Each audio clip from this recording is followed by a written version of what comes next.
Hello बच्चों, आप सभी का हमारे यूट्यूब चैनल में स्वागत है। आज हम फिर आ गए हैं 8th ग्रेड अभ्यास पुस्तिका गणित कक्षा 7 और हमारा अध्याय 2 है भिन्न एवं दशमलव। और ये कुछ नीचे महत्वपूर्ण तथ्य दिए हुए हैं भिन्नों के बारे में, जैसे भिन्नों का गुणन, भिन्नों का भाग। तो इन सभी को आप लोगों को अच्छे से देख लेना है और पढ़ लेना है।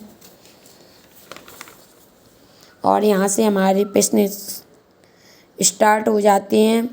प्रश्न नंबर 1 है, निम्नलिखित में से कौन सा भिन्न अपने सरलतम रूप में नहीं है? तो इसका आंसर है बी 15/20 और ऑप्शन बी अपना राइट है और आप इसको फिल कर दोगे।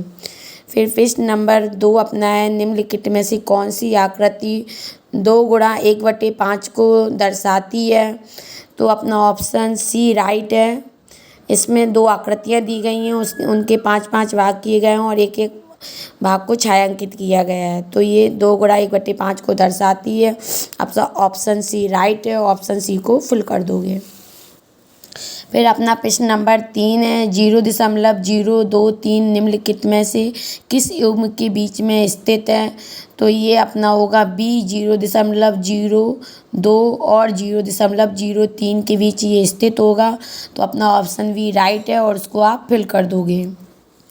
फिर अपना प्रश्न नंबर 4 है, 2/3 भागित 1/6 का मान होगा। तो इसको आप सॉल्व कर लोगे। 2/3 और भाग का चिन्ह हटाओगे तो गुणा हो जाएगा, 6 ऊपर पहुंच जाएंगे, 3 से काटोगे, 3 दूनी 6, ऊपर 2 आ जाएंगे, 2 का गुणा 2 में होगा। तो इसका आंसर अपना 4 आएगा। तो अपना ऑप्शन सी राइट होगा और उसको आप फिल कर दोगे। फिर अपना प्रश्न नंबर 5 है, 250 मीटर को किलोमीटर में परिवर्तित करने पर प्राप्त होगा। तो 1 किलोमीटर में 1000 मीटर होते हैं, 250 में 1000 का भाग दोगे तो आ जाएगा 0.250 किलोमीटर। तो अपना ऑप्शन जो डी होगा वो राइट होगा और आप डी को फिल कर देना।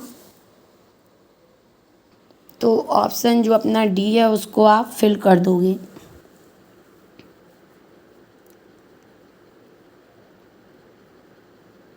इस तरह से आप इसको फिल कर देना। फिर है, एक समकोण एक ऋजुकोण का कौन सा भाग होता है? तो आप जानते होंगे समकोण अपना 90 डिग्री का होता है और ऋजुकोण होता है वो 180 डिग्री का होता है। तो उन्होंने पूछा है समकोण एक ऋजुकोण का कौन सा भाग होगा? तो समकोण ऋजुकोण का 1/2 भाग होगा। 90 में आप 180 का भाग दोगे तो 1/2 आएगा। तो समकोण ऋजुकोण का 1/2 भाग होगा। फिर अपना प्रश्न नंबर 7 है, सुशांत 1 घंटे में किसी पुस्तक का 1/4 भाग पढ़ता है। वह 1/2 घंटों में उसी पुस्तक का कितना भाग पढ़ लेगा? तो 1 घंटे में पुस्तक का पढ़ा हुआ भाग 1/4 है। तब 1/2 घंटे में तो 1/4 में 1/2 का गुणा कर दोगे। तो 1/4 गुणा इसको सॉल्व कर लेंगे, 5/2 गुणा कर देंगे तो आ जाएगा 5/8 भाग। फिर अपना प्रश्न नंबर 8 पर आ जाते हैं। प्रश्न नंबर 8 अपना है, 1 कप का 1/3 भाग पानी से भरा है। इसे पूरा भरने के लिए अभी कितना भाग बाकी है? तो शेष भाग निकालेंगे। तो 1 कप है तो और 1/3 भाग भरा हुआ है तो 1 में 1/3 घटा देंगे। एलसीएम 3 लेंगे, 3 माइनस 1 आ जाएगा तो ये अपना आ जाएगा 2/3 भाग।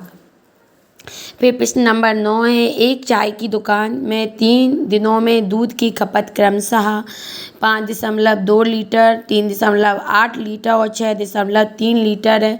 दूध की औसत खपत ज्ञात करना है। तो औसत का मतलब जानते ही हैं, आंकड़ों का योग बट्टे आंकड़ों की संख्या। तो अपने आंकड़े कौन कौन से हैं? 5.2, 3.8 और 6.3। तो इनका जोड़ कर देंगे और कुल आंकड़े 3 है तो 3 का अपन भाग दे देंगे। तो अपना जोड़ करेंगे तो आ जाएगा 15.3 और भाग देंगे 3 का तो 3×5 15 और 3 एकम 3 तो आ जाएगा 5.1 लीटर। फिर अपना प्रश्न नंबर 10 आपको दिया है, एक कमरे की फर्श की लंबाई 4.8 मीटर है और चौड़ाई 4.2 मीटर है। उस फर्श का क्षेत्रफल ज्ञात कीजिए। तो क्षेत्रफल बराबर होता है लंबाई गुणा चौड़ाई। लंबाई अपन आपको दी है 4.8 और चौड़ाई दी है 4.2, गुणा करेंगे तो आ जाएगा 20.16 मीटर स्क्वायर। इसी प्रकार प्रश्न नंबर 11 आपको दिया है 9 सही 3/4 मीटर लंबी रस्सी में प्रश्न नंबर 11 है 9 सही 3/4 मीटर लंबी रस्सी में से 3/4 मीटर लंबे लंबे बराबर टुकड़े काटे जाएं तो कितने टुकड़े मिलेंगे। तो रस्सी की कुल लंबाई दी है 9 सही 3/4 और अब 3/4 मीटर बराबर बराबर टुकड़े करने पर तो 9 सही 3/4 में 3/4 का भाग दे देंगे। तो इसको 9 सही 3/4 को अपन सही बटे में लिखेंगे तो आ जाएगा 39/4। 39/4 भागित कर देंगे 3/4। यहाँ भाग को गुणा में बदल लेंगे तो 4 ऊपर जाएंगे और 3 नीचे आ जाएंगे। 4 से 4 कट जाएगा और 3 को 39 काटेंगे तो 13 आ जाएंगे। तो यहाँ आ जाएगा 13 मीटर।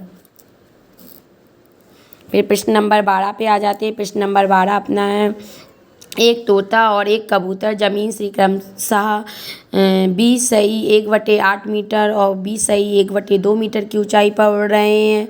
यदि 1 मीटर प्रति 2 सेकंड की गति से वह नीचे आते हैं तो ज़मीन पर पहले कौन आएगा और उसकी ज़मीन पर नीचे आने में लगने वाला समय ज्ञात करो। तोते की ज़मीन से ऊंचाई अपन को दी गई है 20 सही 1/8 मीटर। तो इसको सॉल्व करेंगे, हल करेंगे तो आ जाएगा 161/8 मीटर बराबर आ जाएगा 20.125 मीटर। फिर कबूतर की ज़मीन से ऊंचाई दी गई है 20 सही 1/2 मीटर। इसको हल करेंगे तो आ जाएगा 41/2 और इसको निकालेंगे तो आ जाएगा 20.5 मीटर। चूँकि तोता कबूतर की अपेक्षा ज़मीन से कम ऊंचाई पर है इसलिए पहले वह नीचे आएगा। फिर उन्होंने पूछा है कि और जो पहले नीचे आएगा उसको ज़मीन पर आने में कितना समय लगेगा वह ज्ञात करना है। तो ये दिया गया है 1 मीटर में आने में लगा समय 2 सेकंड है। तब 20.125 मीटर में आने में लगा समय 20.125 में 2 का गुणा कर देंगे तो आ जाएगा 40.250 सेकंड। प्रश्न नंबर 13 दिया है अपनी कक्षा के लड़के और लड़कियों की संख्या का पता लगाइए और बताइए लड़कियों की संख्या कुल बच्चों की संख्या का कितना भाग है, लड़कों की संख्या कुल बच्चों की संख्या का कितना भाग है। और तीसरा है 1 और 2 के प्राप्त भिन्नों का योग 1 होगा। तो पहले क्वेश्चन में लिखा है लड़कियों की संख्या कुल बच्चों की संख्या का कितना भाग है। मेरी कक्षा में बच्चों की संख्या 10 है और लड़कियों की संख्या 4 है, तब लड़कियों की संख्या का भाग होगा 4/10। इसी प्रकार लड़कों की संख्या का भाग होगा 6/10। और सत्यापित करना है कि 1 और 2 में जो प्राप्त भिन्न आई है उनका योग 1 होगा, ये सत्यापित करना है। तो हम 4/10 को और 6/10 को योग करेंगे और इस तरह से एलसीएम लेंगे और इस तरह से कर देंगे 10/10 काटेंगे तो 1 आ जाएगा। तो इस तरह से ये सत्यापित हो जाएगा। प्रश्न नंबर 14 दिया है एक शर्ट बनाने के लिए 1.5 मीटर कपड़ा चाहिए।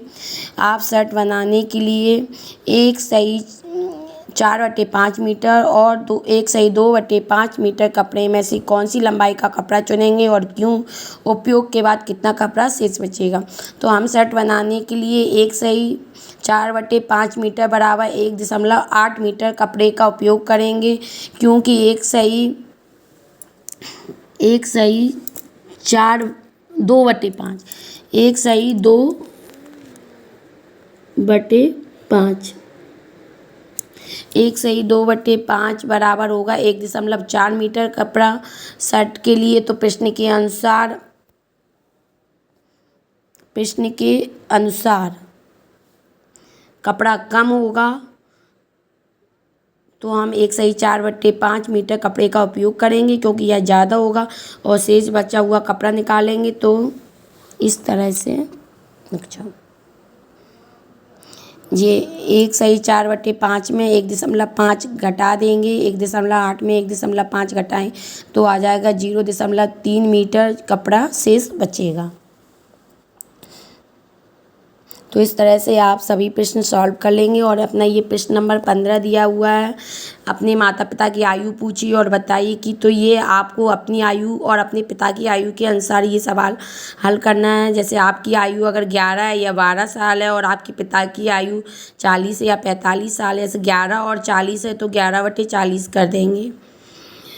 और दूसरा है आपकी आयु आपके माता पिता की आयु का योग, तो आप अपने माता पिता की आयु का योग निकाल लेंगे और जो आपकी आयु है उसमें आप भाग दे देंगे तो आ जाएगा। जैसे आपकी 11 है और माता पिता की मिला के दोनों की 7 या 65 जो भी हो जाएगी, तो 11/65 इस तरह से आप इसको हल कर लेंगे। तो ये आपको अपनी आयु और अपने माता पिता की आयु के हिसाब से इस प्रश्न को आपको सॉल्व करना है। इस तरह से आप अपनी सभी प्रश्न हल कर लेंगे और आपका जो अध्याय 2 है वो यहीं पर समाप्त होता है। धन्यवाद बच्चों।